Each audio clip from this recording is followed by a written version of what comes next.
Thank you for coming to this talk. I want to show you a bit about how we can derive value from SNARKs. There's been a lot of discussion about SNARKs everywhere, about providing privacy and attacking other problems. I want to do this with an example which is called ZEXE. So just to check we're all on the same page about what this is, we're in the realm of verifiable computation, right? So how do you check that a computer program was run correctly? We need this in a blockchain in order for it to function. Bitcoin does it, Ethereum does it, but now we've learned to do it better. The way it's done in Ethereum is, if you want to check if a computation is correct, you just redo the computation, right? If you get the same result, you know it's done correctly. But with zkSNARKs, we can add more valuable properties. The first valuable property is verifying is exponentially quicker. So imagine somebody gives you a Sudoku and they tell you that they know the answer and you want to check their answer. The way you would check isn't to get the starting Sudoku, work it all out yourself and compare. Right? That's all completely redundant. You can do it exponentially quicker by just using the rules, and we have this in a SNARK. The second main point is the data is also exponentially smaller. In the Sudoku example, the person doesn't send you the result, they send you every logical step they used. They say there's a 1 in this box, in that box, in this box, in that box. So when you line it up, a 1 could only go here. All these steps, all that data that you don't need. So the data is exponentially smaller, and you have zero knowledge. This doesn't really work in the Sudoku example because you can prove you know the answer to the Sudoku without showing it, right? So you get data privacy. However, you don't get functional privacy. You can prove to me that you know the solution to a Sudoku, but you have to tell me that it's a Sudoku that you're solving. It's not some generic statement. You know, it's not a crossword, it's not anything else. It's a Sudoku, but I can't see your answer. So we do this with a SNARK. And the question now is, how do we use a SNARK? So it's just a fundamental building block with certain properties. The same as like wood. Wood is valuable to us not inherently, but about what we can do with it. You can build a house, you can build a table, you can burn it, you can do different things, and you'll derive different value. So the different teams using SNARKs are trying to achieve different things. They may be trying to tackle some of the same problems, but ultimately there's a lot of different value. Now, when you're applying a tool to derive more value, there's some implicit implication of a limitation, right? It's not a problem per se, but we just find a protocol and it's limited within its box. You can't do things outside of this box. But with a SNARK, we can start reaching outside and doing new things. The first limitation that we want to try and tackle is scalability. So the chain sizes are growing quite a lot. Ethereum over a terabyte, Bitcoin over 350 gigabytes. And it's kind of sustainable, but it is still a big barrier. And it seems like we don't have to do this, right? There are ways around it. It's also higher gas cost per transaction, because you're not putting a small proof on chain, you're putting the entire computation. A lot more gas cost. The fundamental aim of this was to check the computation was correct, right? But we can do this in a better way now with a SNARK. The second main limitation is privacy. So most chains are pseudonymous by default, but there's mounting evidence that pseudonymity doesn't provide the privacy that we thought. Many cases of ways around this and linking people together. And our digital footprint is growing. We've got data about us everywhere online. Now, take WhatsApp, for example. I used to think that because my message was encrypted, it was fine. No one could read my stuff or learn about me. But what do people keep telling us about communication and meaning? That only about 5% of meaning is from the words. 25% is how you say something, how loud, your tone of voice, your pitch, these kind of things. 70% is your body language. So if we only encrypt the words, what about the rest of the data, all the metadata? You know, WhatsApp knows the model of your phone, how expensive it was, the language, your time zone, when you bought the phone, because you logged into WhatsApp immediately, how often you changed your phone. It can work out your rough socioeconomic background. It knows how many people you message. It knows how long your messages are. It sees when you message someone, the frequency. Like, if you're messaging the same person every evening late into the night, you're probably in love with them. It can tell if you're single or seeing someone or married, potentially if you're having an affair. So there's all this data out there. And if you cared about your message being encrypted in the first place, you probably care somewhat about all the other stuff too. Now, we have an assumption in the blockchain space, many other places as well, and this is that if you want to make something happen, you don't need to employ somebody to do it. All you need is an economic incentive. We don't employ people to mine blocks. We just say, hey, if you do mine a block, we'll give you a reward. So if somebody can go online, scrape all your metadata, process it, and sell it off to the highest bidder, by our own assumptions, someone's going to do it. And it feels like maybe we should just remove the incentive, make it impossible, make it private by default.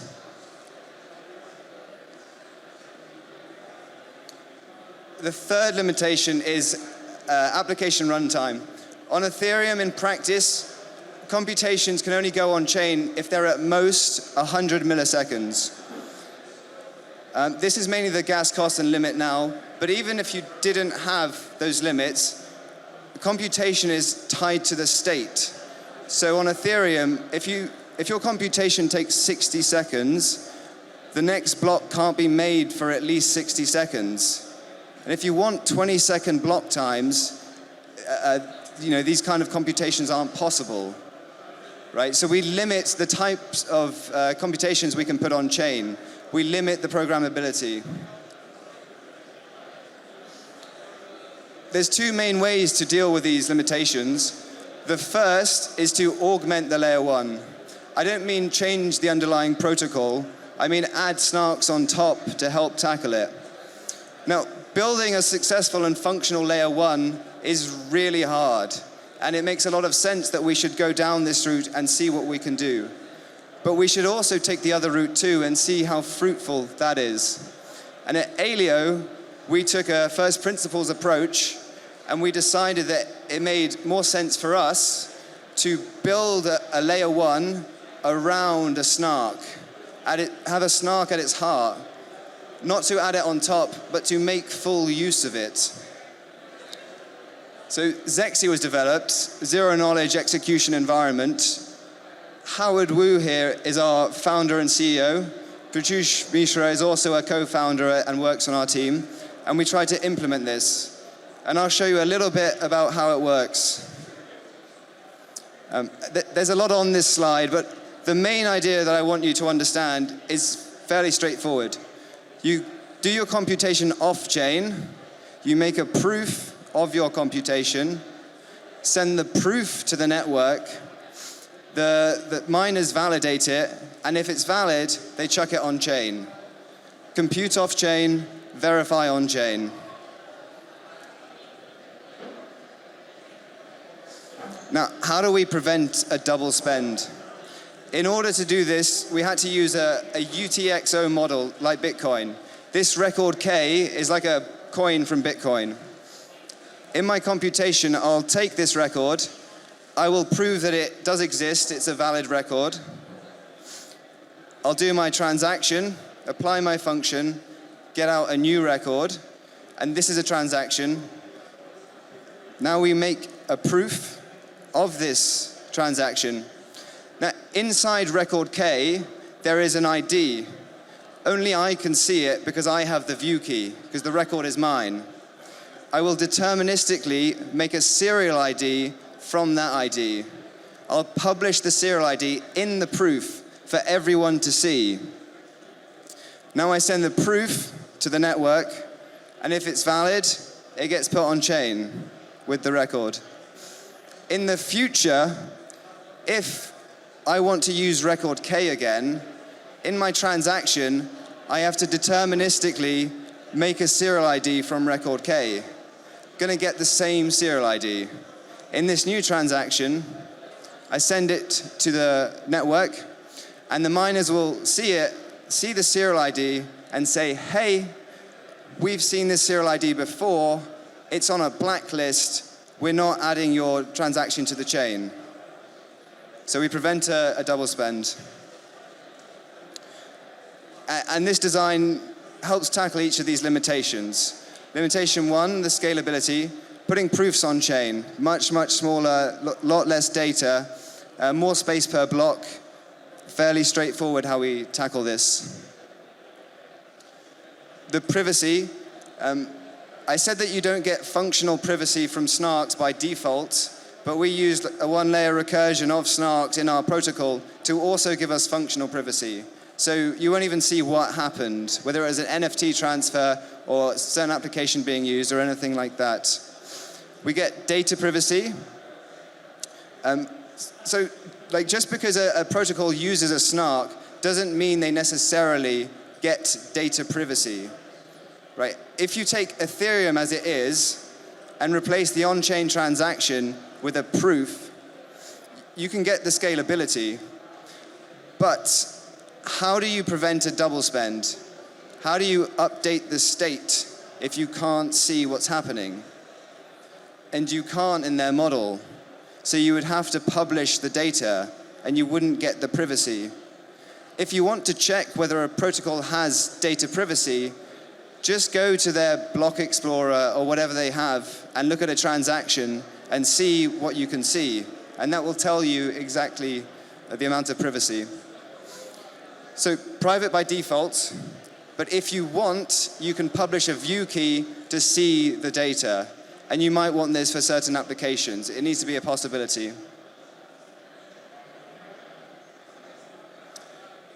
And now limitation 3, because we compute off-chain and the proof is logarithmically smaller, you can run your computation for a minute, an hour, a day, a week, as long as you like, and chuck it on-chain feasibly. And this opens up a new paradigm. So for computations that can go on-chain, one of the main areas is AI processing and having on-chain AI things. But this is still an area that we're innovating in, and we're trying to bring on people to understand what's now possible with these building blocks. There is a consequence to this design or any protocol using SNARKs, and that's that if you want to use a SNARK, you need to create proofs. So we need developers to know how to make proofs. And the first solution to this, the naive solution, is just teach people how to make proofs. But it's like a lot of work. Like you've got to do some cryptography and all this kind of stuff, and it takes ages. It would make more sense to go down the other route where you turn developers' code into circuits. So this is why we created Leo. It's a circuit language. It's designed to be similar to JavaScript and Rust so that it's easy to learn, very easy for a programmer to figure out how to code in it. If the screen works, there should be a shot of the Leo playground, which is where you can go to a website in the bottom left, the URL, and see how the language works. And then it's formally verified like Rust to help reduce developing times. and it compiles to the circuit. It makes the circuit for you, it makes the proof, it makes the verifying key, and you can deploy stuff very easily. So it's designed to be as frictionless as possible. And now we're at the point of trying to get innovation from functionality. We've built a system where you have removed the scalability issues, we have the privacy, you can have long-term computation, and we have to explain this to people so that more intelligent people come in and say, now that this is possible, we can apply it to this real-world problem and derive real-world value. And I say from functionality because in order to do this, you don't need to know how a SNARK works, right? How many people know how the internet works or Wi-Fi? They don't need to know that in order to derive value using the internet or Wi-Fi, right? All you need to know about SNARKs is a functional understanding. We know what we can do with the internet, so learn what you can do with a SNARK. Longer computations, it's cheaper, privacy when you want it. Cool. Thank you.